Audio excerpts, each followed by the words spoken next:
అందరికీ నమస్కారం అండి. ఈరోజు నాకు నిజంగా ఆనందంగా ఉంది. ఎందుకంటే యూనివర్సిటీ పాఠశాల హెచ్ఎంగా, యూనివర్సిటీ లెక్చరర్గా ఉన్న మా తల్లిదండ్రులకు పుట్టిన కొడుకుగా, విద్యారంగంలో చిన్నప్పటి నుంచి చూసిన వాడిగా, ఈరోజు రాష్ట్రంలో పాఠశాలలు తెరిచిన తర్వాత విద్యార్థుల కళ్ళల్లోనే ఆనందం చూస్తుంటే నాకు నిజంగా ఇవాళ చాలా ఆనందంగా ఉంది. విప్లవాత్మకమైన మార్పులతో దేశానికే ఒక రోల్ మోడల్గా మారిన మన ఆంధ్రప్రదేశ్ విద్యా వ్యవస్థను గురించి చెప్పడానికి నాకు నిజంగా ఒక రకంగా కించిత్ గర్వంగానే ఉంది. ఎందుకంటే ఒక సంవత్సరం క్రితం జగన్మోహన్ రెడ్డి గారు మాకు అధికారం అప్పగించిపోయిన పరిస్థితుల్లో విద్యా వ్యవస్థ ఎంత అస్తవ్యస్తంగా, ఎంత అసంబద్ధంగా, ఎన్ని రకాల స్కాములతో, గందరగోళంగా, కన్ఫ్యూజన్కి మారుపేరుతో ఉన్న అలాంటి విద్యారంగాన్ని తీసుకోవడానికి లోకేష్ అనే ఒక నాయకుడు ధైర్యంగా ముందుకొచ్చి నేను ఈ పోర్ట్ఫోలియోని తీసుకుంటాను అని తీసుకున్నప్పుడు వీఆర్ హ్యాపీ. ఎందుకంటే ఒక మంచి వ్యక్తి చేతిలో భవిష్యత్తుకి తార్కాణంగా ఉండే ఈ విద్యా వ్యవస్థ అట్లాంటి మంచి వ్యక్తి చేతిలో, అట్లాంటి సాధన సంపత్తి గల ఒక వ్యక్తి చేతిలోకి పోయింది అని ఆ రోజు ఒక సంవత్సరం క్రితం సంతోషించాం. సంవత్సరం తర్వాత మళ్ళా స్కూల్ ప్రారంభమైన లాస్ట్ థర్స్డే ప్రారంభమైన తర్వాత మొదటి సోమవారం నాడు ఈరోజు నిజంగా చెప్తున్నాము, సంవత్సరం తర్వాత ఈరోజు గ్రేట్ డిఫరెన్స్. ఒక సంవత్సరంలో ఎన్ని మార్పులు వచ్చాయంటే చెప్పనలవి కానంత మార్పులు వచ్చాయి. మొట్టమొదటగా ఇవాళ హాట్ టాపిక్, అందరూ మనం తల్లికి వందనం గురించే మాట్లాడతాం కాబట్టి ఫస్ట్ ఆ విషయంతోనే స్టార్ట్ చేస్తాను. ఈ సంవత్సరంలో తెలుగుదేశం ప్రభుత్వం విద్యార్థులకు ఏమి చేసింది? ప్రభుత్వ బడుల్లో నుంచి దాదాపు 12 లక్షల మంది విద్యార్థులు వెళ్ళిపోయిన వైసీపీ ప్రభుత్వం నుంచి మేము తీసుకున్నప్పుడు కేవలం 42 లక్షల మంది విద్యార్థులకు మాత్రమే వాళ్ళు ఒక పేరు పెట్టి అమ్మఒడి అనే ఒక పేరు పెట్టి కేవలం 42 లక్షల మంది విద్యార్థులు 88 లక్షల మంది ఉంటే సగం కూడా లేకుండా కేవలం 42 లక్షల మందికి మాత్రమే ఇచ్చేవాళ్ళు. మేము ఒక సంవత్సరం తర్వాత అన్నీ వాళ్ళు ఈ ఆంధ్రప్రదేశ్ అనే ఒక ఇంటిని చెల్లాచెదురుగా చేసిపోయిన నేపథ్యంలో ఒక సంవత్సరం తర్వాత అన్నీ సర్దుకున్న తర్వాత మేము 67 లక్షల మంది విద్యార్థులకి, అంటే వైసీపీ గవర్నమెంట్ ఇచ్చిన దానికంటే దాదాపు 25 లక్షల మంది విద్యార్థులకి ఎక్కువగా 67 లక్షల మంది విద్యార్థులకి తల్లికి వందనం అనే పేరుతో ఆ తల్లి కళ్ళల్లో ఆనందం చూడాలి, ఆ తల్లికి నమస్కారం పెట్టాలి, అమ్మకు నమస్కారం పెట్టాలి, తల్లికి వందనం చేయాలి అని చెప్తూ 67 లక్షల మంది విద్యార్థులకు మేము ఇచ్చాం. 13,000 ఇచ్చాం. 2,000 రూపాయలు కలెక్టర్ అకౌంట్లో వేసాం. ఇంకెక్కడా వేయలేదు. కలెక్టర్ అకౌంట్లో వేసి వాటిని శానిటేషన్, స్కూల్ ఎడ్యుకేషన్ కమిటీల కోసం ఖర్చు పెట్టమని చెప్పాం. దీనికి బాధ్యత కలెక్టర్కి ఇచ్చాం, అంతేగాని వాళ్ళకి వీళ్ళకి ఇచ్చేసి ఖర్చు పెట్టేమని లేదు. సో ఇంట్లో ఎంతమంది విద్యార్థులుంటే, 2 ఉన్నా, 3 ఉన్నా, 4 ఉన్నా, 5 ఉన్నా, 6 మంది ఉన్నా, ఎంతమంది ఉన్నా కూడా అందరికీ ఇమ్మని చెప్పాం. అంతేకాని జగన్మోహన్ రెడ్డి మరి ఆ తల్లిని ఎంచుకోమని లేదు. పాండవులు 5 మంది ఉంటే కుంతీదేవి 5 మందికి భోజనం పెట్టింది. అంతేగానో దాన్ని ధర్మరాజుకో నకులుడికో సహదేవుడికో పెట్టి ఊరుకోలేదు పాప మహాతల్లి. అందుకే ఆమెను అమ్మ అన్నారు. అలాంటి తల్లికి వందనం చేస్తూ మేమన్నామంటే ఇంట్లో ఎంతమంది ఉంటే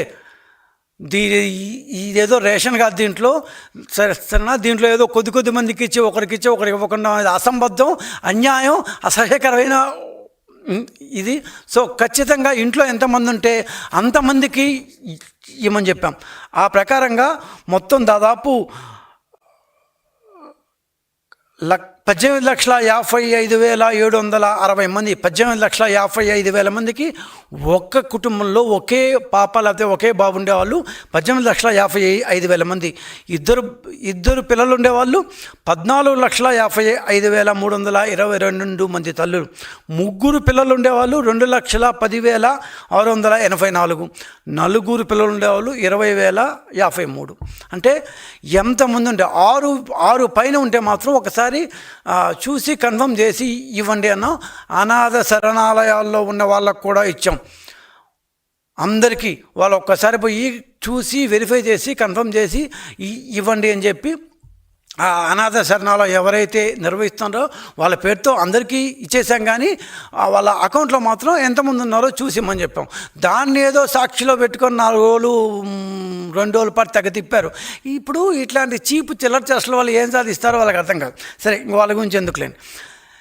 జగన్మోహన్ రెడ్డి కంటే అదనంగా తన కొడుకుల్లో లేకపోతే కూతుళ్ళు కొడుకుల్లో ఎవరికి ఇవ్వాలి, ఒకరికి ఇవ్వాలా ఒకరికి ఇవ్వకూడదా అనే బాధ లేకుండా అదనంగా, అంటే ఆయన ఇచ్చిన దానికి అదనంగా 16,85,000 మంది తల్లులకి పూర్తి స్థాయి ఆనందాన్ని చేకూర్చాం. అంటే ఆ అమ్మకి వాళ్ళ ఇంట్లో ఎంతమంది ఉంటే అందరికీ ఇచ్చాం, 16 లక్షల మందికి.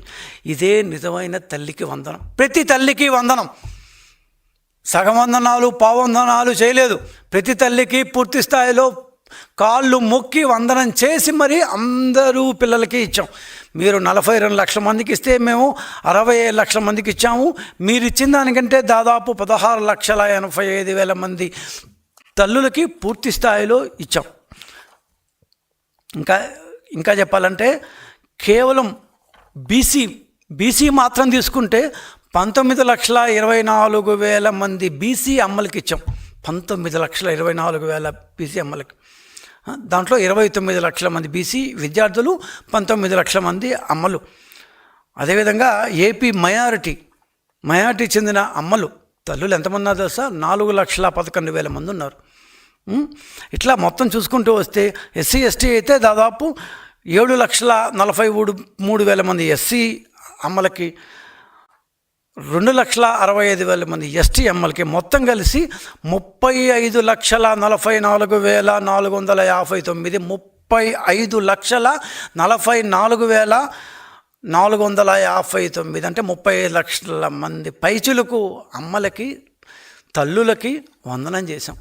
ఇది నిజమైన వందనం. తెలుగుదేశం ప్రభుత్వం మహిళలకు ఇస్తున్న గౌరవం.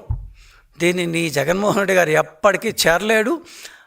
అరకొరగా సగంగా ఇచ్చాము అని చెప్పి ఏదో ఏమంటారు ఆకుల్లో పెట్టకుండా చేతుల్లో పెట్టి ముద్దులు విసిరేసి నేనేదో చేశానని చెప్పే రకం కాదు. మేము పూర్తి స్థాయిలో ప్రతి ఒక్క కుటుంబంలో ప్రతి ఒక్క బిడ్డకి పూర్తి స్థాయిలో ఇచ్చాం. ఇది మా యొక్క గొప్పతనం.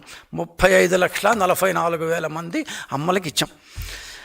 సరే, నెక్స్ట్ మీరు చేసిన కొన్ని యాదవ పనులు అనకూడదు, కానీ అట్లాంటి భాష వాడకూడదు. మీరు చేసిన కొన్ని అసంబద్ధమైన పనులని మేము ఎలా రూపుమాపి విద్యా వ్యవస్థను ఎంత బాగు చేసామో అని చెప్పడానికి. స్కూళ్ళల్లో రాజకీయం ఉండకూడదు, స్కూళ్ళల్లో ఎవరి ఫోటోలు ఉండకూడదు, స్కూల్ ఫంక్షన్లో ఏ ఫోటోలు ఉండకూడదు, చివరికి ముఖ్యమంత్రి గారి ఫోటోతో సహా, చివరికి మంత్రి గారి ఫోటోతో సహా ఏ ఫోటో స్కూళ్ళల్లో రాజకీయం ఉండకూడదు. మరి జగన్మోహన్ రెడ్డి ఏం చేశాడు? రాగానే స్కూల్కి బులుగు రంగులు వేసుకున్నారు. కోర్టు 4 ముట్టికాయలు వేసిన తర్వాత ఆ బులుగు రంగులు తీసేసి మళ్ళీ వైట్ రంగు వేశారు. బులుగు రంగులు వేయడానికి 1,500 కోట్లు, తీయడానికి 1,500 కోట్లు, 3,000 కోట్ల రూపాయలు అన్నం పుణ్యం కాకుండా ఖర్చు పెట్టేసావు జగన్మోహన్ రెడ్డి. మేము ఆ పని చేసామా? ఏమీ చేయలేదు. అస్సలు స్కూళ్ళను స్కూళ్ళుగానే ఉంచాం. స్కూళ్ళని రాజకీయాలకు వాడుకోలేదు.